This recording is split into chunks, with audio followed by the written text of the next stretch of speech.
میری عمر اس وقت زیادہ نہیں تھی، لیکن میری قوت حافظہ جہاں تک میری رہنمائی کر رہی ہے، میں بالکل جو ہے اگر صحیح کہہ رہا ہوں کہ اپنی قوت حافظہ کی بنیاد پر، تو ایک بات آپ کو بتاتا ہوں ان کی سوچ کیا تھی۔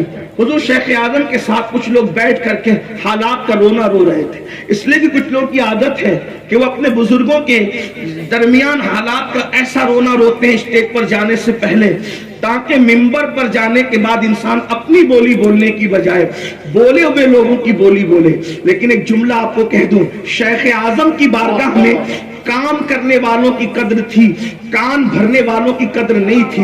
حضور شیخ اعظم اللہ کے اس برگزیدہ بندے کا نام ہے، اللہ اکبر۔ آپ پر کو جب شکایت کی گئی تو آپ نے فرمایا کہ آپ کا مخصوص انداز تھا، ہاتھ اٹھاتے تھے اور وہ خوبصورت ہاتھ، نکیلی انگلیاں، اور کبھی کبھی ان انگلیوں کے کوروں کے اوپر پان کے ہلکے سے نشانات، اور چہرہ اللہ اکبر ایسا کھلا ہوا، یوں لگتا تھا جیسے کسی جھیل کے اندر ابھی ابھی کنول نے مسکرایا ہو، اتنا خوبصورت سا چہرہ۔ اور یہ بات انسان جو ہے بالکل شرح صدر کے ساتھ کہہ سکے کہ لوگ مولا علی کے بارے میں کہتے ہیں کہ وہ بہت زیادہ خوبصورت تو نہیں تھے۔ ہمارے شہر میں بھی کسی نے بکا تھا تو میں نے کہا تھا کم سے کم ان کی نسل ہی کو دیکھ لیتے، جب 1400 سال کے بعد حسن کا یہ عالم ہے تو اللہ اکبر، مولا کائنات کے حسن کا عالم کیا ہوا۔ اندازہ فرمائیں، بڑا حسین سا چہرہ، اور پان کھانے کی وجہ سے وہ لال سے ہونٹ سرکار مخدوم اشرف جہانگیر سبنانی کے ہونٹوں کی یاد تازہ کرتے ہیں۔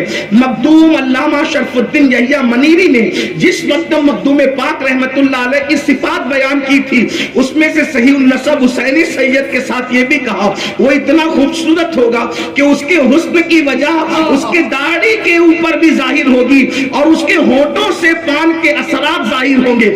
یہ بات آپ کی زندگی میں ہے۔ حضور شیخ اعظم وہ مخصوص انداز میں جو ہے ہونٹوں کی لالی، اور پھر ہاتھوں کا وہ انداز، اور پھر زبان میں ایک ہلکی سی مخصوص سی لکنت، اور وہ گفتگو کے مزے کو مزید دوبالا کر دیتی تھی اور کان میں رس کھولنے لگتی تھی، ان کے والد بزرگوار کی آواز کی یاد تازہ کر دیتی تھی، انداز تازہ کر دیتی تھی۔ تو آپ نے لوگوں سے فرمایا تم میری طرح کیوں نہیں بن جاتے؟ تو کہا حضور مطلب کیا؟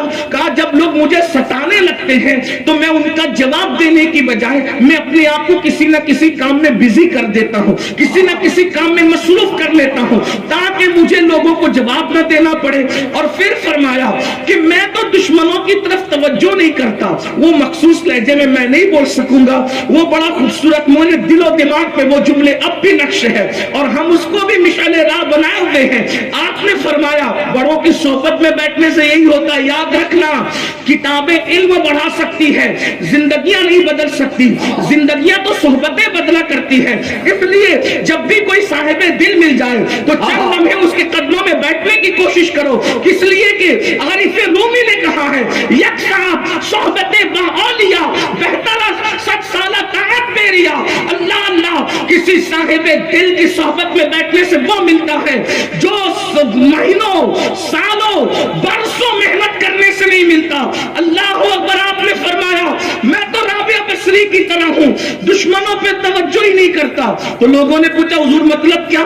فرمایا جب رابعہ بہت عبادت کرتی تھی تو کسی نے کہا رابعہ مائی جب تو اتنی عبادت کرتی ہے تو دشمن تو تجھے بہت ستاتے ہیں، تو شیطان تو تجھے بہت ستاتا ہوگا، شیطان تو تجھے تکلیف پہنچاتا ہوگا، شیطان تو تجھے ہر جگہ پر پریشان کرنے کی کوشش کرتا ہوگا۔ تو رابعہ نے جواب دیا، کہا کہ مجھے یار کی یاری سے فرصت نہیں ہے، دشمن کے لیے میں وقت کہاں سے لاؤں؟ میرے پاس تو دشمنوں کے لیے وقت ہے۔